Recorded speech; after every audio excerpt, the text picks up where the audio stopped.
എല്ലാവർക്കും നമസ്കാരം. ശുഭാപ്തി വിശ്വാസത്തോടും ശുഭചിന്തകളോടും കൂടി നല്ലൊരു ദിവസം എല്ലാവർക്കും ആശംസിച്ചുകൊണ്ട് നമുക്ക് ആരംഭിക്കാം. വളരെ ഇൻട്രസ്റ്റിംഗ് ആയിട്ടുള്ള ഒരു ചർച്ചയിലൂടെ നമ്മൾ തുടങ്ങി. നിങ്ങൾക്കും എനിക്കും വളരെ പോസിറ്റീവ് ആയിട്ടുള്ള ഒരു മാറ്റം തമാശ രൂപേണയെങ്കിലും പറഞ്ഞു വെച്ച് മഴയെ പറ്റി തുടങ്ങി. ഓരോ ഓരോ ഡിസ്ട്രിക്റ്റിനെ പറ്റി പറഞ്ഞു. അതിൽ നല്ലതും മോശവും വേർതിരിവുണ്ടാക്കി. പക്ഷെ അതിലെല്ലാം നല്ലത് മാത്രമേ ഉള്ളൂ എന്നുള്ള കൺക്ലൂഷനിൽ നമ്മൾ എത്തി. അതുപോലെ തന്നെ ജീവിതത്തിലെ മാറ്റത്തെ പറ്റിയൊക്കെ നമ്മൾ പലതും പറയാതെ പറഞ്ഞ് എവിടെയോ ചെറിയ ചിന്തോദ്ദീപനമായ നാളങ്ങൾ തെളിച്ചു നമ്മൾ.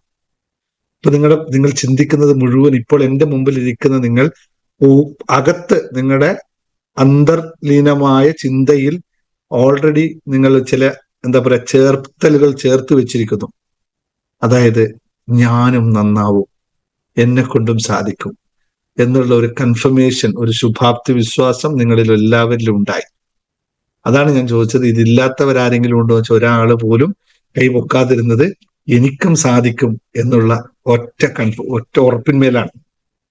ഇതിൽ സാധിക്കുമോ എന്ന് സംശയിച്ചവരുണ്ടാവും, പക്ഷെ എങ്കിലും പറയും സാറിന്റെ കൂടെ കൂടിയാൽ ഞാനും നന്നാവും. അപ്പൊ ഞാൻ പറഞ്ഞു സാർ എങ്ങനെ നന്നായെന്ന് പറഞ്ഞു. അതേപോലെ നിങ്ങൾക്കും എളുപ്പത്തിൽ നന്നാവാൻ പറ്റും. സാറിന് നന്നാവാൻ പറ്റുമെങ്കിൽ നിങ്ങൾക്ക് നന്നാവാൻ പറ്റും. അങ്ങനെ ഒരു വിഷയവും ആരുടെ മുമ്പിലും ഉണ്ടാവില്ല. നമുക്ക് പറ്റാത്തതായി ഈ ലോകത്ത് ഒന്നുമില്ല. എന്തെങ്കിലും ഉണ്ട് എന്ന് ചിന്തിക്കുന്നുണ്ടെങ്കിൽ അത് ഇന്ന് തന്നെ എടുത്തിട്ട്, അല്ലെ പണ്ട് പറയല്ലേ ആ വെച്ച പയർ ഇവിടെ വേവില്ല എന്ന് പറയില്ല, അതുപോലെ എനിക്കത് നാവില്ല എന്നെ കൊണ്ട് എന്ന് പറയുന്ന പയർ നിങ്ങൾ വെച്ചിട്ടുണ്ടെങ്കിൽ അത് വേവില്ല, അതിനെടുത്തിട്ട് ഇപ്പൊ തന്നെ കളഞ്ഞോളൂ, അല്ലെങ്കിൽ അതിനെ കൊണ്ടിട്ട് എവിടെയെങ്കിലും നട്ടോളൂ, അത് വിത്തായി മുളച്ച് പോരട്ടെ. Thank you. അപ്പോ കൃത്യമായി പറയാം, ഇന്ന് നമുക്ക് ഭൂതത്തെ പറ്റി അറിയാം അല്ലെ.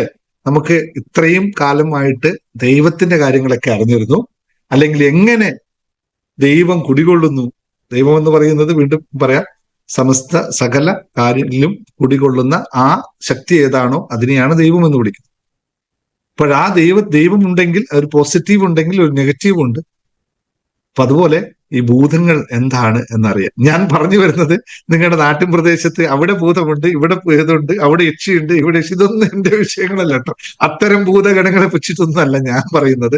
ഈ പറയുന്ന ഭൂതം നമ്മുടെ എവിടെയോ കുടികൊണ്ട് നമ്മുടെ യാത്രയെ, നമ്മുടെ മോഹത്തെ ഭംഗമാക്കുന്ന, അല്ലെങ്കിൽ നമ്മൾ ചിരിച്ചുകൊണ്ടിരിക്കുന്ന നമ്മളെ കരയിപ്പിക്കുന്ന ഏതോ കുറെ ഭൂതങ്ങൾ നമ്മുടെ മനസ്സിലുണ്ട്. ആ ഭൂതങ്ങളെ പറ്റിയിട്ടാണ് പറയുന്നത്, അല്ലെങ്കിൽ നമ്മുടെ ജീവിതത്തിനെ തുരങ്കം വെക്കുന്ന ആ ഭൂതങ്ങളെ പറ്റിയിട്ടാണ് ഇത് പറയുന്നത്. നമ്മള് മനസ്സൊരു വിസ്മയത്തിൽ അല്ലെങ്കിൽ ജേണി ടു ഹാപ്പിനെസിന്റെ ക്ലാസ്സിൽ 10 ഇതുപോലെയുള്ള ഉപഭൂതങ്ങളെയൊക്കെ പഠിക്കാറുണ്ട്. അതിന്റെ പേരാണ് മാലിന്യങ്ങൾ. ഇത് കുറച്ചും കൂടി പെരിയ ഭൂതമാണ്. ഇതിനൊന്ന് തിരിച്ചറിയുക. ഇത് എത്ര പേർക്ക് ഇതുണ്ട് എന്നൊക്കെ വിശദമായി മനസ്സിലാക്കുക.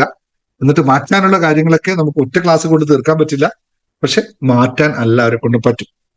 അപ്പോൾ നമ്മൾ സ്ഥിരം പറയാറുള്ളത്, ഇന്നത്തെ ഗുഡ് ന്യൂസ് പറയാനുള്ളവർ കൈപൊക്കിക്കോളൂ. ആർക്കൊക്കെ ഗുഡ് ന്യൂസ് പറയാണ്ട്?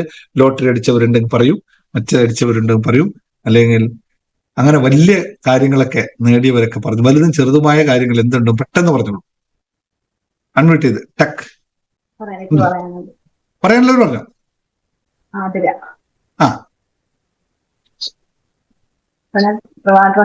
താമസിക്കുന്നത്. ഫസ്റ്റ് എനിക്ക് ഈ ഒരു റിസൾട്ട് പറയാൻ അവസരം നൽകിയ യൂണിവേഴ്സിറ്റി സാറിന് നന്ദി. വളരെയധികം ഹാപ്പിയാണ്. എന്റെ മകൾ +2 പഠിക്കുന്നു, തീർത്ത. അപ്പൊ അവർക്ക് +1 കുറച്ച് പഠിക്കാനുള്ള കുറച്ച് ബുദ്ധിമുട്ടും കാര്യങ്ങളൊക്കെ ഉണ്ടായിരുന്നു. മാർക്ക് തീരെ കുറവായിരുന്നു. ഇപ്പോ നമ്മുടെ കോച്ചിങ് ക്ലാസ്സുകളുണ്ട് സാർ, ബിസിനസിന്റെ കോച്ചിങ് കൂടെ കൊടുക്കുന്നുണ്ട്. അപ്പോഴും റിസൾട്ട് ഒക്കെ മോശമായിരുന്നു. അപ്പൊ ഞാനും ആകെ ഒരു വിഷമിച്ച കണ്ടീഷനിലെ ക്ലാസ് സ്റ്റോപ്പ് ചെയ്ത് വരാന്നുള്ള രീതിയായിരുന്നു. വേണം സാറിന്റെ ക്ലാസ് ജോയിൻ ചെയ്തതിനു ശേഷമാണ് എനിക്ക് അപ്പം നോക്ക് നല്ല റിസൾട്ട് ഉണ്ട്. ഇപ്പൊ മാം വിളിച്ചിട്ട് നല്ല അഭിപ്രായമാണ് പറയുന്നത്. വളരെയധികം നന്ദി യൂണിവേഴ്സിറ്റി. അതൊരു റിസൾട്ട്. അതുകൂടാതെ എനിക്ക് എന്റെ ജീവിതത്തിൽ മിറാക്കിൾ സംഭവിച്ച ഒരു കാര്യം എന്ന് പറയുന്നത്, ഞാൻ സ്പെഷ്യൽ ട്യൂഷൻ എടുക്കുന്ന ഒരു ടീച്ചറാണ്. അപ്പൊ എനിക്ക് മാർച്ച് ഏപ്രിൽ മാസങ്ങളിൽ വെക്കേഷൻ ആയപ്പോഴും ക്ലാസ് ഒന്നും എടുക്കാൻ പറ്റാതെ ഫീസൊന്നും കിട്ടാതെ കണ്ടീഷനായിരുന്നു. അപ്പൊ ഞാൻ വെറുതെ ഒന്ന് മെഡിറ്റേഷൻ കഴിഞ്ഞിട്ട് എഴുതി വെച്ചതായിരുന്നു, എനിക്ക് മാസം 50,000 രൂപ വരുമാനം കിട്ടണം, ഏപ്രിൽ 10 കിട്ടണം എന്ന് ഞാൻ എഴുതി വെച്ചിട്ടുണ്ടായിരുന്നു. പക്ഷെ എനിക്ക് അത്ഭുതം എന്ന് പറയട്ടെ സാർ, വിശ്വസിക്കാൻ കഴിയില്ല. എനിക്ക് മാർച്ച് 10 ആയപ്പോൾ ഒരു പെട്ടെന്ന് തന്നെ ഒരു ജോലി അറേഞ്ച് ആയി. ഫിനാൻഷ്യൽ അഡ്വൈസർ പോസ്റ്റിലേക്ക് എനിക്ക് ജോലി കിട്ടുകയും ആ മന്തിലെ വർക്കിന് എനിക്ക് ഏപ്രിൽ 10 ആയപ്പോഴും 58,000 സാലറി എനിക്ക് എടുക്കാൻ പറ്റി. വളരെയധികം ഹാപ്പിയാണ് സാർ കാര്യത്തിൽ. റിസൾട്ട് പറയാൻ എനിക്ക് കാരണം എന്ന് വെച്ചാൽ ഇന്ന് എന്നെ യൂട്യൂബിൽ വീഡിയോ കാണുന്ന ഒരു ആന്റി എന്നെ വിളിച്ചിട്ട് ചോദിക്കേണ്ടായി, ഈ ക്ലാസ്സിലൊക്കെ കയറിയിട്ട് റിസൾട്ടൊക്കെ ഉണ്ടോ. പിന്നെ നമ്മുടെ വെൽത്ത് മെഡിറ്റേഷൻ ക്ലാസ്സിലെ ഒരു മാം ഇട്ട മെസ്സേജ് ഞാൻ തമ്പ് എക്സ്പ്രഷൻ ഇട്ടായിരുന്നു റിസൾട്ടിൽ. അപ്പൊ അത് കണ്ടിട്ട് അപ്പോഴേ തന്നെ ആ മാം എന്നെ വിളിച്ചിട്ട്, മറ്റേ യൂട്യൂബ് കാണുന്ന മാം വിളിച്ചിട്ട് ചോദിച്ചു, ഇതൊക്കെ ഈ തമ്പ് എക്സ്പ്രഷൻ ഇട്ടത് റിസൾട്ട് കിട്ടിയിട്ട് തന്നെയാണോ എന്ന് ചോദിച്ചു. അപ്പോൾ ഞാൻ തീരുമാനിച്ചിരുന്ന സാറിന്റെ ക്ലാസ്സിൽ എന്തായാലും റിസൾട്ട് പറയണം എന്ന് വിചാരിച്ചത്. വളരെയധികം നല്ല റിസൾട്ടാണ് സാർ. ഞാൻ നവംബർ 24 മെഡിറ്റേഷൻ ക്ലാസ് ജോയിൻ ചെയ്യുന്നത്. പക്ഷേ നവംബർ, ഡിസംബർ, ജനുവരിയിലൊന്നും എനിക്ക് കാര്യമായിട്ട് റിസൾട്ട് ഒന്നും ഇല്ല. എങ്കിലും ഞാൻ സ്റ്റോപ്പ് ചെയ്ത് പോയില്ല, ഞാൻ കണ്ടിന്യൂ ചെയ്തു. പക്ഷെ എനിക്ക് മാർച്ച്, ഏപ്രിൽ, ഇപ്പൊ മെയ് എനിക്ക് അക്ഷയ തൃതീയയ്ക്കും ഒരു പവന്റെ മാല വാങ്ങിക്കണമെന്ന് ഞാൻ മാനിഫെസ്റ്റ് ചെയ്തിരുന്നു. എനിക്ക് അത് സാധിച്ചു സാർ. വളരെയധികം നന്ദി. എന്റെ മാനിഫെസ്റ്റേഷൻസ് എല്ലാം എനിക്കിപ്പോ ഓക്കെ വരുന്നുണ്ട്. വളരെയധികം നന്ദി sir. Thank you Athira, thank you. നോക്കൂ, ഇതില് ഞാനൊന്നും എനിക്കൊന്നും ആഡ് ചെയ്യാനില്ല. ഈ മാനിഫെസ്റ്റേഷൻ അല്ലെങ്കിൽ നിങ്ങളുടെ ആഗ്രഹങ്ങളൊക്കെ സംഭവിക്കുന്നത് നിങ്ങളുടെ തന്നെ പ്യൂരിറ്റിയുടെ പാട്ടാണ്. നിങ്ങളുടെ മനസ്സിലെ മാലിന്യങ്ങൾ, ഈ ഭൂതങ്ങളെയൊക്കെ നിങ്ങൾ ഒഴിവാക്കി കഴിഞ്ഞാൽ ഓട്ടോമാറ്റിക് അവിടെ ദൈവഗണങ്ങൾ വർക്ക് ചെയ്യാൻ തുടങ്ങും, അവരവരെ പണി തുടങ്ങും. ഇതാണ് ഇന്ന് പറയാൻ ഉദ്ദേശിച്ച കാര്യം. നമ്മുടെ ക്ലാസ്സിൽ റിസൾട്ട് വരുന്നുണ്ടോ എന്ന് ഞാൻ ഒരിക്കലും ക്ലാസ്സിൽ വന്നിട്ട് റിസൾട്ട് ഇന്ന ആൾക്ക് ഇന്ന് കിട്ടി എന്ന് പറയേണ്ട ഒരു കാര്യം ഉണ്ടായിട്ടില്ല. ദൈവം നമ്മുടെ ആ ഒരു രീതി അങ്ങനെയാണ്. അങ്ങനെ നമ്മൾ സംഭവിച്ചു പോകുന്ന ആൾക്കാരുടെ അവരുടെ അനുഭവങ്ങൾ അവർ പറയുകയാണ്. നമ്മൾ ആരോടും മുൻകൂട്ടി നിങ്ങൾ പറയൂ ഒന്നും പറയാറില്ല. അവർക്ക് കിട്ടുന്നുണ്ട്, കിട്ടുന്ന സത്യം പറയണം. അത് അവർ കേൾക്കുന്നവർക്ക് മനസ്സിലാക്കാം. പിന്നെ റിസൾട്ടിന് വേണ്ടി മാത്രമാണ് വരുന്നതെങ്കിൽ, എനിക്കിവിടെ വന്നിട്ട് ഈ സാധനം എടുത്തിട്ട് പോകാമെന്ന് കരുതിയിട്ടാണ് വരുന്നതെങ്കിൽ അവരോട് ഒറ്റ കാര്യമുള്ളൂ, അങ്ങനെ നിങ്ങൾ വരരുത്. കാരണം അങ്ങനെ വന്നാൽ നിങ്ങൾക്ക് കിട്ടാൻ സാധ്യത വളരെ കുറവാണ്. നമ്മൾ പറയുന്ന രീതികളിലേക്ക് നിങ്ങൾ സ്വയം മാറിക്കഴിഞ്ഞാൽ അപ്പോൾ മാത്രമേ ഉണ്ടാവുന്നുള്ളൂ എന്നാണ് ഞാൻ മനസ്സിലാക്കിയത്. അല്ലാതെ ഉണ്ടെങ്കിൽ സന്തോഷം, അങ്ങനെയും വരട്ടെ എന്ന് പ്രാർത്ഥിക്കാം എന്നേ ഉള്ളൂ. പക്ഷെ മാറ്റം ഉണ്ടാവുന്നത് നിങ്ങളിൽ തന്നെയാണ്, അത് 100% ഉറപ്പിക്കുക. ഓക്കെ, ഇനി ആരെങ്കിലും പറയണ്ടോ? സാറേ, ഞാനൊരു കാര്യം പറഞ്ഞോട്ടെ? സോറി, എന്റെ ഒരു കൂട്ടുകാരിയാണ് ഈ ക്ലാസ്സിനെ റെഫർ ചെയ്തത്. തൃശ്ശൂരുകാരിയാണ്. സോറി, ഇവിടെ വേറൊരു സൂമും നടക്കുന്നുണ്ട്, അതുകൊണ്ട് അതിന്റെ ശബ്ദം വരുന്നതെന്ന് അറിയില്ല. എനിക്ക് ഒരു 15% ഇൻക്രിമെന്റ് കിട്ടണമെന്ന് ഞാൻ ആഗ്രഹിച്ച തുക തന്നെ എനിക്ക് കിട്ടി. Thank you. പിന്നെ ഞാൻ അത്ഭുതത്തിന് വേണ്ടിയൊന്നും വന്നതല്ല. എന്തെങ്കിലും അറിവ് നേടാൻ പറ്റുന്നെങ്കിൽ അതൊരു നല്ല കാര്യമാണല്ലോ എന്ന് കരുതി വന്നതാണ്. Thank you. സാറിന്റെ എല്ലാ സ്പീച്ചും എനിക്ക് കുറെ ഇഷ്ടപ്പെട്ടു, അതിന്റെ പേരിലാണ് വന്നത്. Thank you very much. God bless you. Thank you. വളരെ നല്ല കാര്യം. Thank you very much. Okay, ശരി. ഇനി ആരുമില്ലല്ലോ, നമ്മൾ ലാസ്റ്റ് പറയാം കേട്ടോ. ക്ലാസ്സിലേക്ക് കിടക്കാൻ സമയമില്ല. ഞാൻ ഇന്ന് ബിസിനസ്സുകാർക്ക് ഒരു ക്ലാസ് കൊടുക്കാമെന്ന് പറഞ്ഞിരുന്നു. അപ്പോൾ ഇത് കഴിഞ്ഞ ഉടനെ തന്നെ ചെയ്യണം. ബാക്കി നമുക്ക് പിന്നെ സംസാരിക്കാം. അപ്പം നമ്മൾ ഇന്ന് സംസാരിക്കുന്ന വിഷയം, നമ്മുടെ ജീവിതത്തെ പലപ്പോഴും പല കാര്യങ്ങളിലും നമ്മൾ നേരിടേണ്ടി വരുന്ന ചില പ്രധാനപ്പെട്ട ശത്രുക്കളുണ്ട്, അല്ലെങ്കിൽ ഭൂതങ്ങളുണ്ട്. ഈ ഭൂതങ്ങളെ പറ്റിയിട്ടാണ് ഇന്ന് ഞാൻ പറയുന്നത്. എന്തുകൊണ്ട് എന്ന് ചോദിച്ചാൽ, ആ വാക്ക് നിങ്ങൾ ഭൂതം എന്ന് ഉപയോഗിക്കാൻ എന്നൊരു കാരണവും ഉണ്ട് കേട്ടോ. അത് ഞാൻ പറയാം എന്തുകൊണ്ടാണ്. അപ്പൊ നമ്മളിൽ കടന്നുകൂടിയിരിക്കുന്ന ഈ ഭൂതങ്ങളെ, ഞാൻ 3 ഇന്ന് പറയുന്നുള്ളൂ. ആ 3 അല്ല, അതിൽ കൂടുതലുണ്ട്.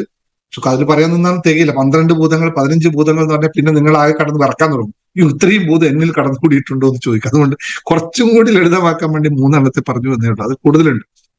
ഈ ഭൂതങ്ങൾ നമ്മുടെ യാത്രയെ, നമ്മുടെ ജീവിതത്തെ മുന്നോട്ട് നയിക്കുന്നതിനെ വിഘാതമായി മാറുന്ന അവസ്ഥ. നമ്മൾ എങ്ങോട്ട് തിരിഞ്ഞു കഴിഞ്ഞാലും നമ്മുടെ വഴി തെറ്റിക്കുന്ന, അല്ലെ? എങ്ങനെയൊക്കെയല്ലേ നമ്മുടെ മനസ്സിലാക്കിയിരുന്നത്? ഭൂതങ്ങൾ എന്താ ചെയ്യുന്നത്? നമ്മുടെ വഴി തെറ്റിക്കും, അല്ലെ? ബാക്കി കഥകളൊന്നും ഞാൻ പറയുന്നില്ല. അത് കാരണം നിങ്ങൾക്കിപ്പോ ഇത് പറയുമ്പോൾ നിങ്ങൾ പേടിച്ച് രാത്രി ഉറക്കമില്ലാത്ത അവസ്ഥയിലേക്കൊന്നും കൊണ്ടുപോകുന്നില്ല. അതുകൊണ്ട് ഞാൻ അതൊന്നും പറയുന്നില്ല. ഞാൻ ഇത്രമാത്രം ലളിതമായി പറഞ്ഞു തരാം. ഞാൻ പറയാം, നമ്മുടെ ജീവിതത്തിലെ ഓരോ മനുഷ്യനും, ഞാൻ വടിവരയിട്ട് പറയുന്ന ഓരോ മനുഷ്യനും നേരിടേണ്ടി വരുന്ന ഏറ്റവും പ്രധാനപ്പെട്ട മാനസിക ശത്രുക്കളാണ് ഈ 3 ഭൂതങ്ങൾ. ഇവയെ നമുക്ക് എങ്ങനെ നമ്മളെ നിയന്ത്രിച്ച് നമ്മളാവേണ്ടതിനെ മുഴുവൻ തകർത്ത് അവസാനം ഏതെങ്കിലും പടുകുഴിയിൽ കൊണ്ട് ചാടിക്കും. അത്രയും ശക്തരാണ്. ഇതിനെ തിരിച്ചറിയാൻ വേണ്ടി തന്നെ, ഇങ്ങനെ ഒരു ഭൂതം നമ്മളിൽ ഉണ്ട് എന്ന് തിരിച്ചറിയാൻ തന്നെ, ഇപ്പൊ എന്റെ മുമ്പിൽ ഇരിക്കുന്ന നിങ്ങൾക്ക് ആൾക്കാർക്ക് ഇതെല്ലാം തിരിച്ചറിഞ്ഞത് കൊണ്ടാണ് നിങ്ങൾ എന്റെ മുമ്പിൽ ഇരിക്കുന്നത്. അതുകൊണ്ട് നിങ്ങൾക്കിപ്പോൾ അതത്ര ഇമ്പോർട്ടൻസ് ആയി തോന്നില്ല. കാരണം നിങ്ങൾ ഓൾറെഡി തിരിച്ചറിഞ്ഞതിന് ശേഷമാണ് എന്റെ ക്ലാസ്, നമ്മളെപ്പോൾ ഇങ്ങനെയുള്ള ക്ലാസ്സുകളൊക്കെ അന്വേഷിക്കുന്നതും ആ ക്ലാസ്സിലേക്കൊക്കെ വരുന്നതും. ഇത് തിരിച്ചറിയാത്ത ഒരു പറ്റം ആൾക്കാരോടെ ഉണ്ട്. അവർ തിരിച്ചറിഞ്ഞില്ലെന്ന് മാത്രമല്ല, ആ ഭൂതത്തിൽ തന്നെ ജീവിച്ചുകൊണ്ടേയിരിക്കും. അവരെ സംബന്ധിച്ച് അത് ശരിയുമാണ്. അതാണ് എൻ്റെ ഏറ്റവും വലിയ പ്രത്യേകത. അവരതിനെ പൂർണ്ണമായിട്ട് പറയും. അതിന് യാതൊരു രീതിയിലും ആൾക്കാരെ ചൂണ്ടിക്കാണിക്കുകയാണ്, ഇത് ശരിയല്ലല്ലോ, ഇത് നിനക്ക് വേണ്ടാത്തതാണല്ലോ എന്ന് പറഞ്ഞാൽ അവർ പറയും, ഓ എനിക്കിപ്പോ കുഴപ്പമൊന്നുമില്ല, ഞാൻ അതിൽ സുഖമായിട്ട് ജീവിക്കാം. അത് കഴിഞ്ഞിട്ട് വൈകിട്ടാകുമ്പോൾ തലയിൽ കൈവച്ചിട്ട് പറയും, ഓ ഇന്ന് എന്റെ ജീവിതം ഇങ്ങനെയായിപ്പോയി. പക്ഷെ കാരണം ഇതാണെന്ന് അംഗീകരിക്കാൻ അവർ തയ്യാറല്ല എന്നുള്ളത്.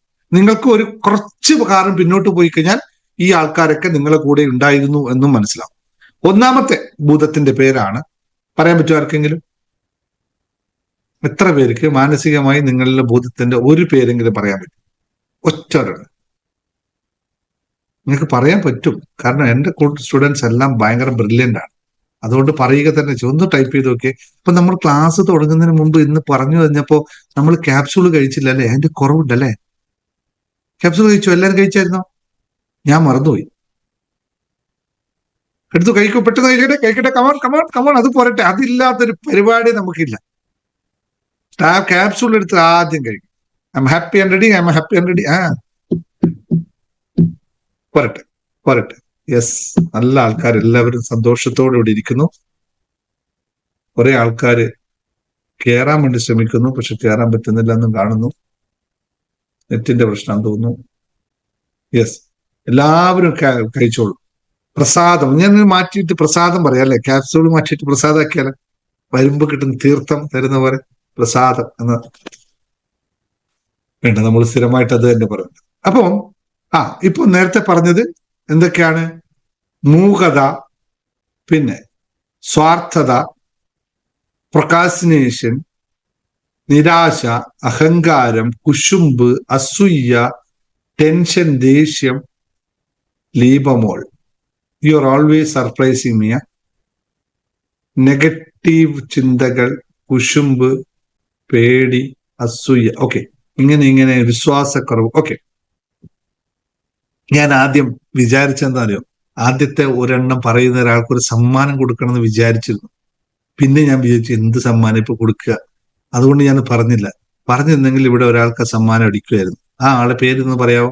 ആർക്കായിരിക്കും സമ്മാനം അടിക്കാൻ സാധ്യത ഉണ്ടായത്? ഞാൻ പറയാൻ വന്ന കാര്യം എന്താണെന്നുള്ളത്, നമ്മുടെ നെഗറ്റീവ് ചിന്തകളാണ് നമ്മുടെ ഏറ്റവും വലിയ ഭൂതത്തിൽ ഒന്നാമൻ. ഇവിടെ ഒരാൾ ഉത്തരം പറഞ്ഞു, അതുകൊണ്ടാണ്. ദീപമോൾ ഓൾവേസ് സർപ്രൈസിങ് എന്ന് പറഞ്ഞ എവിടെയാണ്?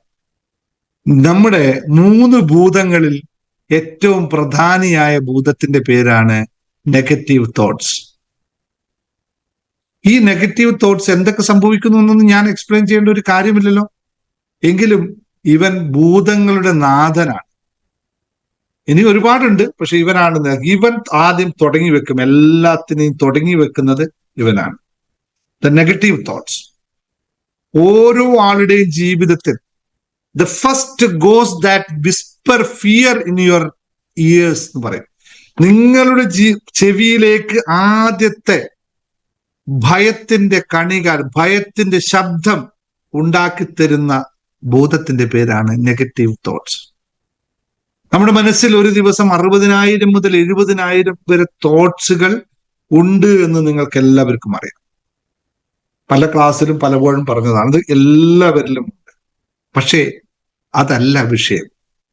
അതിൽ ഏറ്റവും കൂടുതൽ റിപ്പീറ്റഡ് തോട്ട്സും ആണ് എന്നറിയാം. നമ്മൾ ഒരു കാര്യത്തെ രാവിലെ ചിന്തിച്ചാൽ ഒരു 10 മണിയാകുമ്പോൾ വീണ്ടും അതിനെപ്പറ്റി ചിന്തിക്കും, 11 മണിയാകുമ്പോൾ വീണ്ടും ചിന്തിക്കും, 1 മണിയാകുമ്പോൾ വീണ്ടും ചിന്തിക്കും, 5 മണിയാകുമ്പോൾ വീണ്ടും ചിന്തിക്കും. അങ്ങനെ റിപ്പീറ്റഡ് ആയി തോട്ട്സ് വരും. 30,000 മുതൽ 40,000 വരെ റിപ്പീറ്റഡ് തോട്ട്സുകളാണ് ഉള്ളത് എന്നറിയാം. പക്ഷെ അവിടെ വിഷയം എവിടെയാന്ന് വെച്ചാൽ, ഇതിൽ ഏറ്റവും കൂടുതൽ ഈ റിപ്പീറ്റഡ് ആയി വരുന്ന തോട്ട്സുകളിൽ ഏറ്റവും കൂടുതൽ വരുന്ന തോട്ട്സ് ആണ് നെഗറ്റീവ് തോട്ട്സുകൾ എന്ന്. എന്തൊക്കെയായിരിക്കുന്നതാണ് നിങ്ങൾക്കുണ്ടാവുന്ന നെഗറ്റീവ് തോട്ട്സ് എന്ന് പറയാമോ? ഇവിടെ എന്തൊക്കെയാണ് നിങ്ങൾക്കുണ്ടാവുന്ന നെഗറ്റീവ് തോട്ട്സുകൾ? ഒന്നാമത്തത്, എന്നെ കൊണ്ടത് പറ്റില്ല. നമ്മൾ ക്ലാസ് തുടങ്ങുമ്പോൾ പറഞ്ഞതല്ലേ, മറ്റുള്ളവർ നെഗറ്റീവിന്റെ കാര്യം തേടി പോവല്ലേ ദയവ് ചെയ്ത്. നമ്മളിലുള്ള നെഗറ്റീവിനെ പറ്റി പറയും, അവരവിടെ ഇരിക്കട്ടെ. ഹസ്ബൻഡ് നെഗറ്റീവാണ് സാറേ, അമ്മ നെഗറ്റീവാണ് സാറേ, അച്ഛൻ നെഗറ്റീവാണ് സാറേ, എന്റെ മോൻ എപ്പോഴും നെഗറ്റീവാണ് സാർ, അതൊക്കെ വിട്ട് നമ്മളിലുള്ള നെഗറ്റീവിനെ പറ്റി ഒന്ന് ചിന്തിച്ചു നോക്കാം. എനിക്ക് പറ്റില്ല, അല്ലെങ്കിൽ എനിക്ക് പറ്റുമോ എന്തോ, ഇതുകൊണ്ടൊന്നും ശരിയാവില്ലെന്ന്. അത് ചെയ്തിട്ട് ഇപ്പൊ എന്ത് നേടാനാ? ഇങ്ങനെയുള്ള ലിസ്റ്റ് എടുത്ത് ചിലപ്പോൾ 5 പുസ്തകം അതിനുവേണ്ടി തന്നെ എഴുതേണ്ടി വരും. നെഗറ്റീവ് തോട്ട്സുകൾ, നെഗറ്റീവ് കാര്യങ്ങൾ അത്രയും എഴുതാനുണ്ടാവും. അത് പറഞ്ഞിട്ട് നമുക്ക് കളയണ്ട, അത് നമുക്ക് ആവശ്യമില്ലാത്തല്ലേ, അതുകൊണ്ട് നമ്മൾ പറയേണ്ട ആവശ്യമില്ലല്ലോ. മറ്റുള്ളവരെന്ത് വിചാരിക്കും, എപ്പോഴും അങ്ങോട്ടാണ് ചോദിക്കുന്നത്. വളരെ വളരെ വളരെ ശ്രദ്ധാപൂർവം കൈകാര്യം ചെയ്യേണ്ട ഒരു കാര്യമാണ്. എങ്ങനെ ഇതിനെ കൈകാര്യം ചെയ്യാൻ പറ്റും, എന്ത് ചെയ്യാൻ പറ്റും? നമ്മുടെ ആത്മവിശ്വാസത്തെ പാടെ തകർത്ത് തരിപ്പിടമാക്കുന്ന സാധനമാണ്. നമ്മൾക്ക് എങ്ങോട്ടെങ്കിലും പോകണം, എന്തെങ്കിലും ചെയ്യണമെങ്കിൽ ആദ്യം ഈവൻ ഒരു ഡ്രസ് എടുത്തിട്ട് കഴിഞ്ഞാൽ കൊള്ളാം എന്ന് പറയുന്ന എത്ര പേർക്ക് പറ്റും? ആദ്യം വരുന്നത് എന്താണ്? ശരിയായോ എന്തോ, എന്നെ കാണാൻ നല്ലതുണ്ടോ എന്തോ, അല്ലേ? ഇതെവിടുന്നാ വരുന്നത്? നമ്മളിൽ ഓൾറെഡി ഉള്ളത് കൊണ്ടല്ലേ വരുന്നത്. അപ്പോൾ നെഗറ്റീവ് തോട്ട്സിന്റെ റിസൾട്ടുകൾ നമ്മളെ ആത്മധൈര്യം കെടുത്തുമെന്ന് മാത്രമല്ല, നമ്മുടെ ഇല്ലായ്മയുടെ പടുകുഴിയിലേക്ക് അത് എത്തിച്ചു കളയും. സമ്പത്തിനെ പറ്റി നമ്മൾ പലപ്പോഴും പറയാറുണ്ട്. സമ്പത്ത് നമുക്ക് ഇല്ലാതിരിക്കുന്ന, നമ്മുടെ കയ്യിൽ വരാതിരിക്കാനുള്ള പ്രധാന കാരണം സമ്പത്തിനെ പറ്റിയിട്ടുള്ള നെഗറ്റീവായ ചിന്തകൾ. ബന്ധങ്ങൾ നമ്മുടെ മുഴുവൻ തകർന്നു പോകുന്നത് ബന്ധങ്ങൾ എന്നതിനെ പറ്റി പറയുമ്പോൾ തന്നെ നമുക്ക് അവരുമായിട്ട് നമുക്ക് ഒക്കൂലപ്പം, അല്ലെങ്കിൽ അവരുമായിട്ട് ചങ്ങാത്തം കൂടാൻ പറ്റില്ല. ലിമിറ്റിംഗ് ബിലീഫ്സ് എപ്പോഴും ഉണ്ടാകും. പക്ഷെ ഇതെങ്ങനെയാണ് ഉണ്ടാവുന്നത്? ഇത് നമ്മളായിട്ട് ഉണ്ടാക്കിയെടുക്കുന്നതല്ല കേട്ടോ. ബാല്യകാല അനുഭവങ്ങളിലൂടെയും സമൂഹം നൽകുന്ന പഠനങ്ങളിലൂടെയും ഒക്കെയാണ് ഇത് നടന്നു പോകാറുള്ളത്. പണത്തെ പറ്റി ചിന്തിക്കുമ്പോൾ പലപ്പോഴും എനിക്ക് പണമൊന്നും ഉണ്ടാക്കാൻ പറ്റില്ല കേട്ടോ, കൺഫേം, അവിടെ തീർന്നു, പിന്നെ യാതൊരു സാധ്യതയില്ല. പിന്നെ അടുത്ത് പറയുന്ന ഒരു കാര്യമുണ്ട്, നീ നന്നാവാനോ, നിനക്ക് പണം ഉണ്ടാവാനോ ആദ്യം നീ നന്നാവും. അച്ഛനും അമ്മയും പറഞ്ഞിട്ടില്ല ചെറുപ്പത്തിൽ, ഇവരൊന്ന് നന്നായി കണ്ടാൽ മതിയായിരുന്നു, അല്ലേ? നമ്മളെ മുമ്പിൽ പറഞ്ഞിട്ടില്ലേ? നമ്മൾ പറയുന്നില്ലേ ഇപ്പോ മക്കളോട്? സാറേ ഇപ്പൊ നമ്മൾ പറയുന്ന കാര്യമുണ്ട്, എന്റെ മോൻ ഒന്ന് നന്നായി കണ്ടാൽ മതിയായിരുന്നു എനിക്ക്. വളരെ ലളിതമായി തമാശ രൂപേണ പറയുന്ന കാര്യമാണ്. പക്ഷെ അതിന്റെ റിസൾട്ട് എന്തായിരിക്കും എന്ന് ചിന്തിച്ചു നോക്കിയിട്ടുണ്ടോ? ആ കൊച്ചിന്റെ ബ്രെയിനിലേക്ക് കൊടുക്കുന്ന എന്താണ്? ഞാൻ നന്നല്ല എന്നാണ്. നല്ലതല്ലാത്ത എനിക്ക് എന്തെങ്കിലും നേടാൻ പറ്റുമോ? നേടാൻ പറ്റുകയുമില്ല. ഇത് നമുക്ക് പാരമ്പര്യമായി കിട്ടി, നമ്മളത് പാരമ്പര്യമായി കൊടുക്കുന്നു. കുറച്ച് വ്യത്യാസമേ ഉള്ളൂ. അന്ന് അവര് അടിച്ചിട്ട് പറഞ്ഞു നീ നന്നാവില്ലെന്ന്. നമുക്കിന്ന് അടിക്കാൻ പറ്റുന്നില്ല. കാണുമ്പോഴൊക്കെ പറയും, ദോശ കൊണ്ടുവന്ന് മുമ്പിൽ വെക്കുമ്പോൾ പറയും, തിന്നിട്ട് പോ, എന്തായാലും നന്നാവാനില്ല ഉള്ളതല്ല. എത്ര പാരന്റ്സ് ഉണ്ട് അങ്ങനെ പറയണേ? ഇഷ്ടം പോലെ. ചിന്തിച്ചോളൂ കേട്ടോ, ഇത് എവിടെയൊക്കെ ചെന്ന് അവസാനിക്കുന്നത്. പറയുന്നയാളുടെ തലയിലും കേൾക്കുന്നയാളുടെ തലയിലും ഒരേപോലെ ന്യൂറോൺസ് സൃഷ്ടിക്കപ്പെടുന്നു. പിന്നെ അവ നന്നായാലും നമ്മൾ കാണുന്നത് നന്നായില്ലെന്ന്. കാരണം ഇവിടെ മാറ്റം ഇല്ലെങ്കിൽ, അവ നന്നായാലും നമുക്കിവിടെ മാറിയില്ലെങ്കിൽ എന്ത് സംഭവിക്കും? നമുക്ക് അതേ കാഴ്ച മാത്രമേ കാണുള്ളൂ. പിന്നെ കൊക്കിലൊഴുകുന്നതേ കൊത്താവൂ. ഇങ്ങനെയുള്ള കുറെ കാര്യങ്ങളുണ്ട്. ഇതൊക്കെ നമുക്കിതൊക്കെ കേൾക്കുമ്പോൾ വളരെ സിമ്പിളാന്ന് തോന്നും. അതിലെന്തിരിക്കുന്നു, അത് വെറുതെ പറഞ്ഞു. ഇപ്പൊ നേരത്തെ മല്ലിക പറഞ്ഞ പോലെ വളരെ സിമ്പിളായിട്ട് പറഞ്ഞു പോകുന്ന കാര്യമാണ്. പക്ഷെ അതിന്റെ എഫക്റ്റ് എത്രത്തോളം ഇരിക്കും എന്നുള്ളതാണ്. അത് എവിടെ ചെന്ന് അവസാനിക്കും എന്നുള്ളതാണ് തിരിച്ചറിയേണ്ടത്. അപ്പോൾ ഇതിനെ നമുക്ക് മാറ്റിയെടുക്കാൻ പറ്റാത്തിടത്തോളം കാലം, ഇതിനെ നമുക്ക് റീപ്ലേസ് ചെയ്യാൻ പറ്റാത്തിടത്തോളം കാലം, ഈ നെഗറ്റീവ് പണം ലഭിക്കാൻ നീ യോഗ്യനല്ല എന്ന് പറഞ്ഞ് പഠിപ്പിച്ചെടുത്തിൽ നിന്നും ഒറ്റ മാറ്റം മാത്രമേ വേണ്ടൂ. നമ്മൾ പഠിച്ചു വെച്ചിരിക്കുന്നതാണ് പണം നേടാൻ ഞാൻ യോഗ്യനല്ല എന്ന അവസ്ഥയിൽ നിന്നും ഒറ്റ വാക്ക് മാറ്റിയാൽ അത് പോസിറ്റീവായി മാറും. ഇത്രയും എളുപ്പമുള്ള പരിപാടിയാണ്. ഒറ്റ വാക്ക് മാറ്റാൻ പണം ലഭിക്കാൻ ഞാൻ യോഗ്യ അല്ല എന്നുള്ളത് ആണ് എന്നാക്കിയാൽ മതി. അപ്പോൾ എത്ര പ്രാവശ്യം പണം ലഭിക്കാൻ യോഗ്യനല്ല എന്ന് നമ്മൾ ജീവിതത്തിൽ കേട്ടിട്ടുണ്ടോ, അത്രയും തവണ നമുക്ക് പണം ലഭിക്കാൻ യോഗ്യനാണെന്ന് പറയാൻ പാടില്ലേ? പറഞ്ഞാൽ പോരെ? 10 വയസ്സ് മുതൽ അല്ലെങ്കിൽ 5 വയസ്സ് മുതൽ 10 വയസ്സ് മുതൽ നമ്മൾ 20 വയസ്സ് വരെ ഇതേ പല്ലവി കേട്ടിട്ടുണ്ടെങ്കിൽ നമ്മൾ 50-ാമത്തെ വയസ്സിൽ ഇത് തിരിച്ചറിഞ്ഞിട്ട് 2-3 ദിവസം വന്നിട്ട് സാമ്പത്തിക മെഡിറ്റേഷൻ ഇരുന്നിട്ട് ഈ സാധനം അവിടെ തന്നെ കിടക്കണ്ട്, ഞാൻ ആകെ പറഞ്ഞത് 2 തവണ വെച്ച് 3 ദിവസം 6 പ്രാവശ്യം പറഞ്ഞു നിങ്ങൾ സമ്പന്നനാണ്, നിങ്ങൾ സമ്പന്നനാണ്, നിങ്ങൾ സമ്പന്നൻ. ടോട്ടൽ 6, 3 അല്ലെ, 3 തവണ 3 ദിവസം. അപ്പോ 6, 3 18 തവണ. 18 തവണ ഞാൻ നിങ്ങളോട് പറഞ്ഞു തന്നു നിങ്ങൾ സമ്പന്നനാണ്, സമ്പന്നനാണ് എന്നുള്ള അഫർമേഷൻ പറഞ്ഞു. ഈ 15 വർഷക്കാലം കേട്ട ഒരു സാധനത്തെ വെറും 18 തവണ റിപ്പീറ്റ് ചെയ്താൽ മാറ്റാൻ പറ്റുമോ?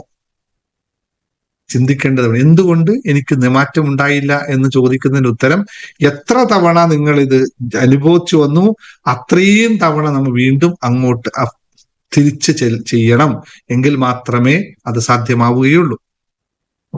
പക്ഷെ ഒരു വ്യത്യാസമുണ്ട്. അത്രയും തവണ എന്ന് പറയുന്നത് കൗണ്ടിങ് അല്ല, അത്രയും ഇന്റൻസിറ്റിയിൽ നമ്മൾ തിരിച്ചു പറയണം. ഇതാണ് അഫർമേഷന്റെ കഴിവ് എന്ന് പറയുന്നത്. പണം ലഭിക്കാൻ നീ യോഗ്യനല്ല എന്ന് കേട്ട് പഠിച്ചൊരുത്തൻ പണം ലഭിക്കാൻ ഞാൻ യോഗ്യനാണ് എന്ന് റിപ്പീറ്റഡായി പറഞ്ഞു കഴിഞ്ഞാൽ ഒരു ദിവസം 50-100 തവണ വെച്ച് അല്ലെങ്കിൽ 40,000-50,000 തോട്ട്സിൽ ഒരു 10,000 തോട്ട്സ് ഇത് മാത്രമാക്കി കൊണ്ടുവന്നാൽ പിന്നെ അവന് വിജയിക്കാൻ വേറെ എന്തെങ്കിലും വേണ്ടി വരുമെന്ന് തോന്നുന്നുണ്ടോ?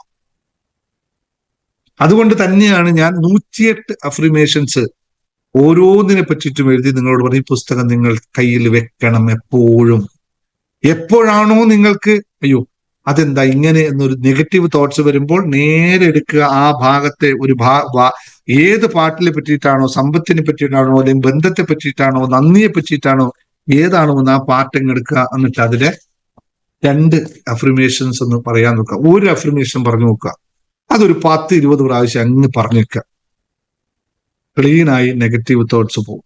ഇതേ ഉദ്ദേശത്തോടു കൂടി തന്നെയാണ് 105 ദിവസത്തെ ദിവസ പ്രാക്ടീസിന് വേണ്ടിയിട്ട് ഡെയിലി പ്രാക്ടീസ് എന്താ പറയാ ഒരു പാരഗ്രാഫ് പോലും ഇല്ലാത്ത അത്രയും ചുരുക്കി എഴുതി വെച്ചത് ഒരു ദിവസം എല്ലാവർക്കും വായിക്കാൻ പറ്റുന്ന രീതിയിലാണ്.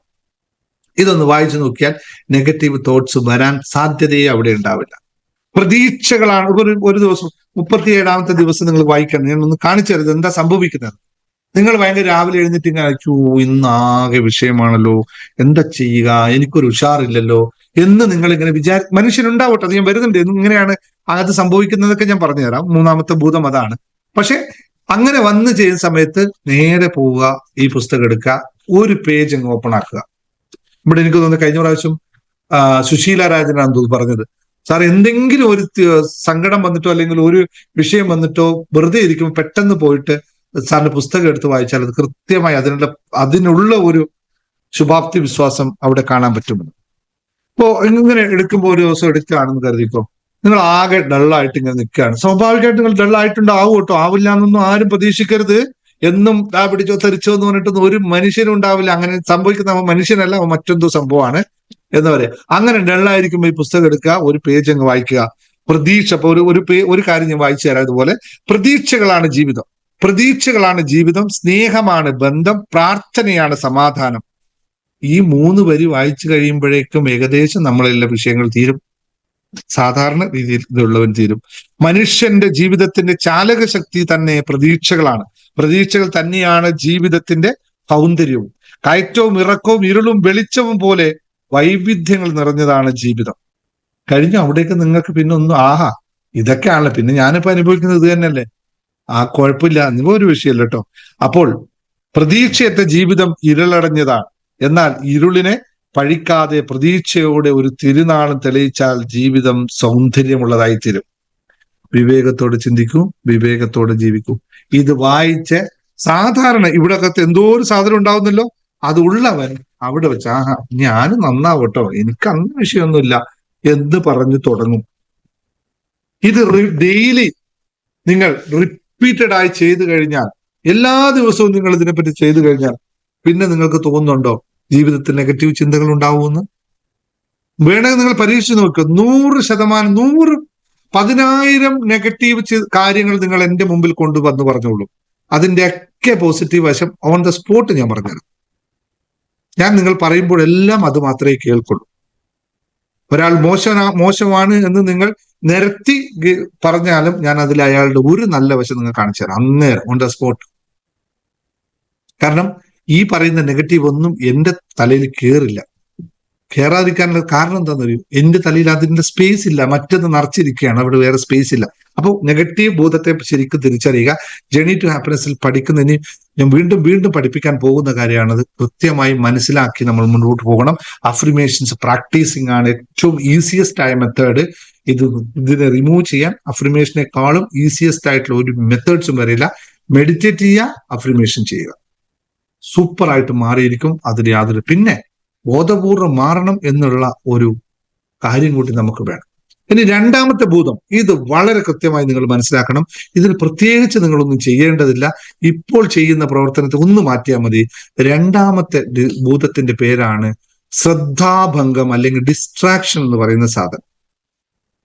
എന്താണ് ഡിസ്ട്രാക്ഷൻ എന്ന് നിങ്ങൾക്കറിയാം. സകല കാര്യങ്ങൾക്കും നിങ്ങൾക്ക് ഡിസ്ട്രാക്ഷൻ ഉണ്ട്. ഈ കാലഘട്ടത്തിൽ ഏറ്റവും വലിയ ശത്രുവാണ് ഡിസ്ട്രാക്ഷൻ എന്ന് പറയുന്നത്. എന്താണ് ഡിസ്ട്രാക്ഷൻ? ഇൻഫർമേഷൻ ഓവർലോഡ് എന്ന് പറയും. സോഷ്യൽ മീഡിയ എടുത്തു കഴിഞ്ഞാൽ വേണ്ടതും വേണ്ടാത്തതും കാണും. നമ്മൾ ശരിക്കും, ഞാൻ പലപ്പോഴും ഞാൻ വൈഫുമായിട്ടിരിക്കും, ഞാൻ എന്തെങ്കിലും ഒന്നിത് നോക്കൂ എന്ന് പറഞ്ഞിട്ട് ചിലപ്പോൾ വാട്സപ്പ് തുറന്നു നോക്കാൻ പറയും. അവൾ വാട്സപ്പ് തുറന്നു കുറേ ഞാൻ ഇങ്ങനെ 5 മിനിറ്റ് ഒക്കെ കാത്തിരിക്കും പറയട്ടെ എന്ന്. അപ്പോഴേക്കും ഇൻസ്റ്റാഗ്രാം വഴി എവിടെയെങ്കിലൊക്കെ പോയിട്ട് കറങ്ങുന്നുണ്ടാവും. ഇതെന്തിനാ പോകുന്നത്, അയ്യോ മറന്നുപോയി എന്ന് പറഞ്ഞ് പെട്ടെന്ന് തിരിച്ചു വരും. നമ്മൾ ഉദ്ദേശിച്ച നമ്മുടെ പ്രൊഡക്ടിവിറ്റിയെ അങ്ങ് കട്ട് ചെയ്ത് ഇല്ലാതാക്കുന്ന സാധനത്തിന്റെ പേരാണ് ഡിസ്ട്രാക്ഷൻസ്. മറ്റൊരു കാര്യം, ഡിസ്ട്രാക്ഷൻ ലളിതമായി മറ്റൊന്ന് പറയാം. നിങ്ങൾ വളരെ ഇതായിട്ട് മെഡിറ്റേറ്റ് ചെയ്തുകൊണ്ടേ ഇരിക്കുകയായിരിക്കും, നല്ല ശ്രദ്ധയിൽ നിൽക്കുകയായിരിക്കും. അപ്പോഴാണ് വാട്സപ്പിൽ ഇത് അടിക്കുന്ന അടിയുണ്ടല്ലോ, നിങ്ങളുടെ ബ്രെയിനിന്റെ പാറ്റേണിലേക്ക് കൊടുക്കുന്ന അടീനെ സ്ട്രെങ്ത്, അത് സയന്റിഫിക് എക്സ്പെരിമെന്റ്, ഞാൻ പറ്റുമെങ്കിൽ എപ്പോഴെങ്കിലും ഇവിടെ ഒരു വീഡിയോ കാണിച്ചു തരാം. സയന്റിഫിക് എക്സ്പെരിമെന്റ്, ഈ ഡിസ്ട്രാക്ഷൻ, ഈ ട്യൂണുകൾ നമ്മുടെ ബ്രെയിനിനെ കട്ട് ചെയ്ത് കളയുന്ന ആ അവസ്ഥ, അത്രയും സെൽസിനെ ഡാമേജ് ചെയ്ത് കളയും ഒറ്റ ശബ്ദത്തിൽ. വെക്കരുത്. നമുക്ക് ഇൻഫർമേഷൻ വേണം, പക്ഷേ നിങ്ങൾ ശ്രദ്ധിച്ചിട്ടുണ്ടോ, ഇതെങ്ങനെയാന്ന് മറ്റൊരു രൂപത്തിൽ പറയാം. നമ്മളെല്ലാവരും വീട്ടിൽ TV ഉണ്ടാവും അല്ലെ, വാർത്തകൾ കേൾക്കുന്നുണ്ടാവും. ഒന്ന് റിപ്പോർട്ടർ ചാനലോ ഏഷ്യാനെറ്റ് ചാനലോ അല്ലെ, ഫേമസ് ആയ ചാനൽ ഇങ്ങനെ എടുത്തിട്ട് രാവിലെ ഒന്ന് ഓണാക്കി വെക്കുക. എന്നിട്ട് നിങ്ങൾ ഇരിക്കുമ്പോൾ ഒരു 5 മിനിറ്റ് അതിന്റെ മുമ്പിൽ കഴിയുമ്പോൾ നിങ്ങൾക്ക് മനസ്സിലാവും, വേണ്ട ഇന്ന് മതിയായി എന്ന് നിങ്ങൾ സ്വയം പറയുന്നു. എന്താ സംഭവിക്കുന്നറിയോ? 5 മിനിറ്റ് നേരം എടുത്തു കഴിഞ്ഞാൽ നിങ്ങൾ ഒരേ വാർത്ത ഒരു 5 പ്രാവശ്യമെങ്കിലും അവിടെ റിപ്പീറ്റ് ആയിട്ടുണ്ടാവും. ഒറ്റ ന്യൂസ്, ഒരേ കാര്യം തിരിച്ചും മറിച്ചും പറഞ്ഞിട്ട് നമ്മുടെ ബ്രെയിൻ ആകെ കേൾക്കുമ്പോ എല്ലാം ചെയ്യുന്ന എവിടെയല്ലേ, ഇതിനെ മൊത്തം കൺഫ്യൂഷൻ ആക്കി ഇത് എന്താ സംഭവിക്കുന്നത് എന്ന് നമ്മുടെ ബ്രെയിൻ കൺഫ്യൂഷനായിട്ട് മതി കേട്ടോ ഉറങ്ങിക്കോ എന്ന അവസ്ഥയിലേക്ക് പോകും. അവരുടെ വിജയവും അത് തന്നെയാണ്, നമ്മുടെ ഏറ്റവും വലിയ പരാജയവും അത് തന്നെയാണ്. കാരണം പിന്നെ കുറച്ച് കഴിയുമ്പോൾ ബ്രെയിൻ പറയും കിടന്നുറങ്ങിക്കട, എന്നാൽ പിന്നെ നമുക്ക് പ്രൊഡക്ടിവിറ്റി ഇല്ലാതാവുമല്ലോ. ഇതാണ് ഇവരുടെ വിജയം. സോഷ്യൽ മീഡിയ എടുത്തു കഴിഞ്ഞാൽ നിങ്ങൾ കാണാൻ വിചാരിച്ച എന്തോ കാണുന്നതോ മറ്റെന്തോ ആയിരിക്കും, അങ്ങനെ അങ്ങ് പോകും. പക്ഷെ ഒരു ഗുണം ഉണ്ടെന്ന് തോന്നിയത്, കഴിഞ്ഞ പ്രാവശ്യം ഒരാൾ പറഞ്ഞു, സാറിന്റെ വീഡിയോ കാണാൻ ശേഷം പിന്നെ ഞങ്ങൾ വേറൊന്നും കാണാറില്ല സാറേ. 1.5 മണിക്കൂർ നേരം ഇതിൽ തന്നെ ഇരിക്കുമല്ലോ, വേറെ ഇങ്ങോട്ട് പോകാൻ സമയമില്ല. അപ്പോഴേക്കും ഇപ്പൊ കിച്ചണിലൊക്കെ ആണെങ്കിൽ പല പല പരിപാടിയും നടന്നു. ഇപ്പൊ കിച്ചണില് ഈ ക്യാമറ ഈ വീഡിയോ ഓണാക്കി വെച്ചിട്ട് കിച്ചണിലെ പണിയെടുക്കുക. കിച്ചണിന്റെ പണി കഴിയുന്നവരെ ക്ലാസ് ഉണ്ടാവും. 1.5 മണിക്കൂർ ഉണ്ടല്ലോ അല്ലെ. അപ്പൊ അത്രയും സമയം പോകുന്നു. അതിന് ഏതായാലും നന്ദി അല്ലേ. അത് ഡിസ്ട്രാക്ഷൻ അല്ലാതെ. ഡിസ്ട്രാക്ഷൻ വളരെ ശ്രദ്ധിക്കണം. ഞാൻ പറഞ്ഞതല്ല, ഡിസ്ട്രാക്ഷൻ ഏറ്റവും പ്രധാന കാരണം ഫോൺ അല്ലെ. വാട്സപ്പ്, ഇൻസ്റ്റാഗ്രാം അല്ലെങ്കിൽ സോഷ്യൽ മീഡിയ, ഇത് 3 സാധനവും ഒന്ന് കളയും നിങ്ങളുടെ ശരിയായ രീതിയിൽ ഉപയോഗിച്ചില്ലെങ്കിൽ. രണ്ടാമത്തെ ഡിസ്ട്രാക്ഷൻ ആണ് മൾട്ടി ടാസ്കിങ് എന്ന് പറയുന്നത്. ഒരേ സമയത്ത് 3-4 പണികൾ ചെയ്യും.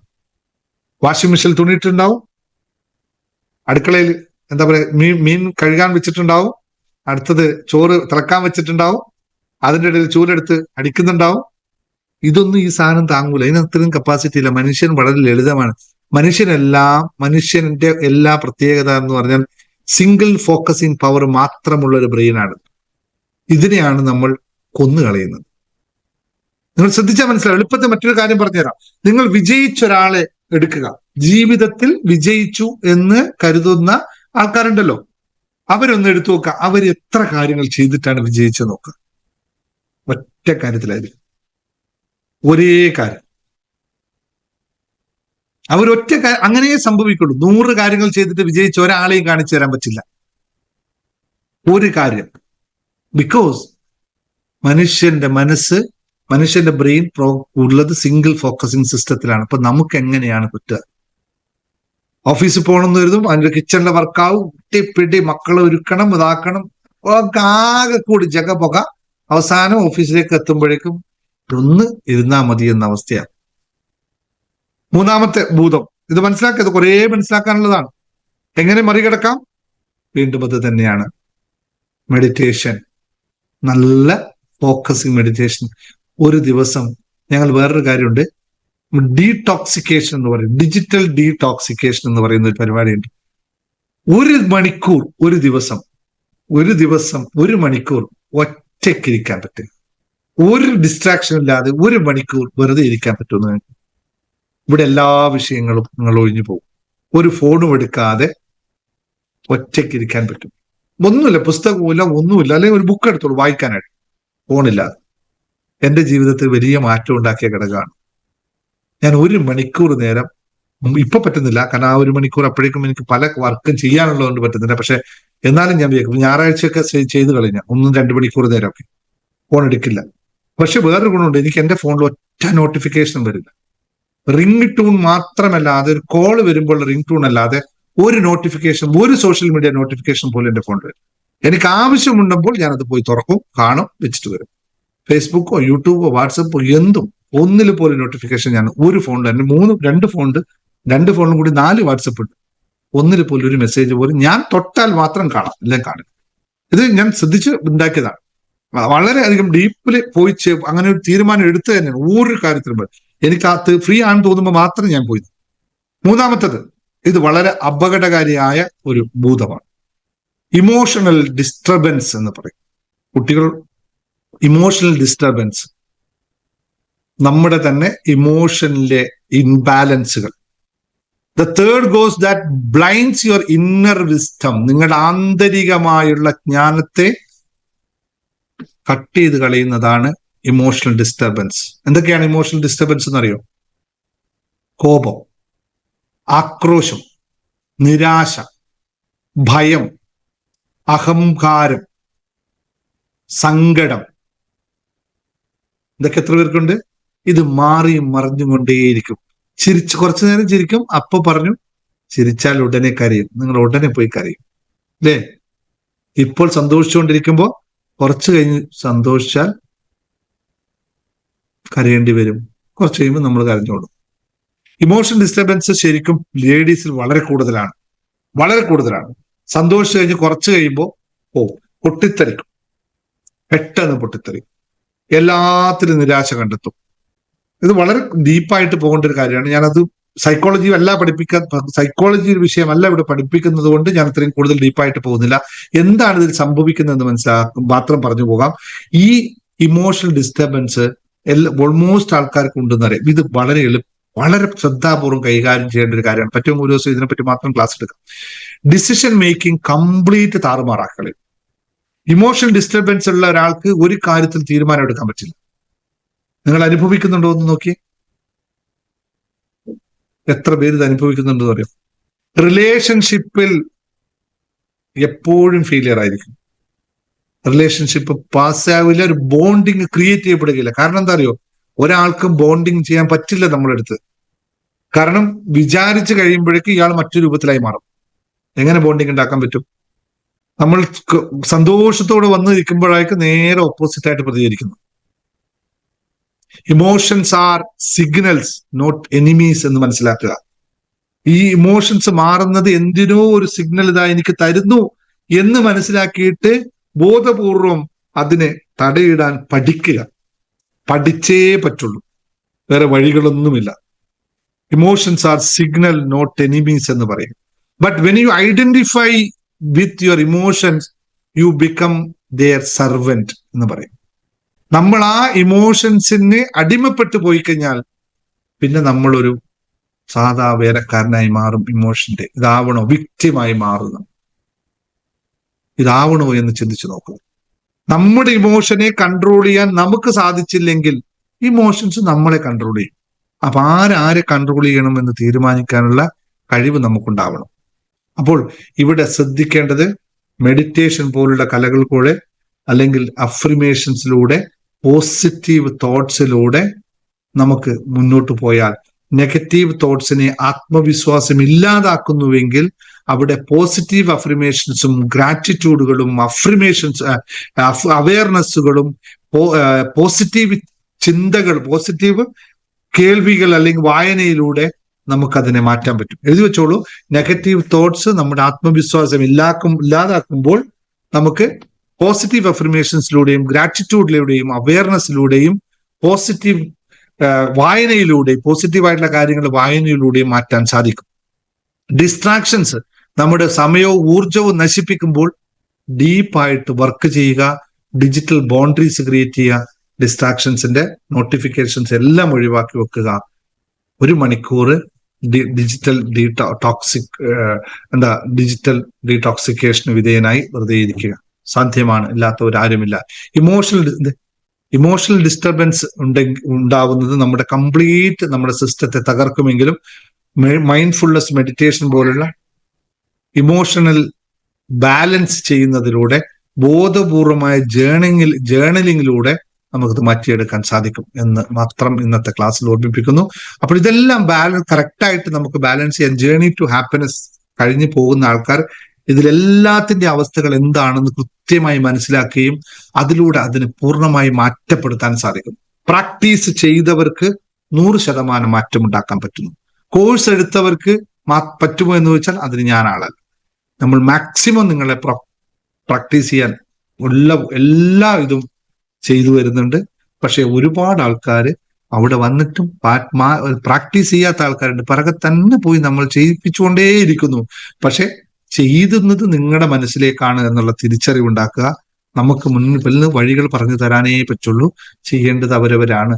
മാറ്റം എല്ലാവർക്കും ഉണ്ടാവട്ടെ എന്നുള്ള ആത്മാർത്ഥമായ പ്രാർത്ഥനയോടുകൂടി ഇന്നത്തെ ക്ലാസ് അവസാനിപ്പിക്കുന്നു. ജേർണി ടു ഹാപ്പിനെസ് ക്ലാസ്സുകൾ വേണ്ടവർ ജോയിൻ ചെയ്തോളൂ. എന്നിട്ട് നിങ്ങൾ പഠിച്ചെടുക്കുക. അതുപോലെ തന്നെ നമ്മുടെ ജീവിത വിജയത്തിന്റെ രഹസ്യം ഇതെല്ലാം ഉൾക്കൊണ്ടുകൊണ്ട് കുറച്ചും കൂടി ഡെപ്തായിട്ടാണ് ജീവിത വിജയത്തിന്റെ രഹസ്യം പോകുന്നത്. ഇപ്രാവശ്യം ജോയിൻ ചെയ്തവർ നല്ല ഓഫറിൽ ജോയിൻ ചെയ്യുക. അല്ല, അടുത്ത പ്രാവശ്യം ചെയ്യാമെന്ന് കരുതുന്നവർ ഒരു 5 മടങ്ങെങ്കിലും കൂടുതൽ പൈസ കൊടുത്ത് ചെയ്യേണ്ടി വരും എന്ന് പലവട്ടം ഞാൻ റിപ്പീറ്റ് ചെയ്ത് പറയുന്നു. അതുകൊണ്ട് ഇപ്രാവശ്യം നിങ്ങൾ കൂടുതൽ ജോയിൻ ചെയ്യണമെന്ന് എനിക്ക് താല്പര്യമില്ല കേട്ടോ. കാരണം അടുത്ത പ്രാവശ്യം നിങ്ങൾ ചെയ്യേണ്ടി വരും. അപ്പൊ എനിക്ക് കൂടുതൽ കാശ് കിട്ടും. പക്ഷെ എന്നാലും അത് സേവ് ചെയ്യാനായിട്ട് നിങ്ങൾ ചെയ്തോളൂ എന്ന് മാത്രമാണ് ഓർമ്മിപ്പിക്കാനുള്ളത്. കാരണം അത്രയും വലിയ എമൗണ്ടും അല്ലത്. പക്ഷെ അടുത്ത പ്രാവശ്യം 25,000 1 രൂപ കുറച്ചിട്ട് ആ കോഴ്സ് ഞാൻ തരാൻ എന്നെ കൊണ്ട് പറ്റുമില്ല. പിന്നെ അതിന്റെ പുസ്തകം ഞാൻ എഴുതുന്നുണ്ട്. അത് ഞാൻ 1 വർഷം കഴിഞ്ഞിട്ടേ പുറത്തിറക്കുകയുള്ളൂ. കാരണം എന്താ പറയുക, അതിൽ അത്രയും എനിക്ക് കൂടുതൽ കാര്യങ്ങൾ അപ്പൊ എന്റെ 1-2 ഡിഗ്രികൾ കൂടി എനിക്ക് കിട്ടിയതിന് ശേഷം മാത്രമേ എനിക്കത് പുറത്തിറക്കാൻ പറ്റൂ. അപ്പൊ താങ്ക് യു വെരി മച്ച്. എല്ലാവരോടും സ്നേഹത്തോടെ സന്തോഷത്തോടെ പിരിയുന്നു. Thank you. മറ്റാർക്കും ഇന്ന് സംസാരിക്കാനില്ല, നാളെ സംസാരിക്കാം കേട്ടോ. Thank U.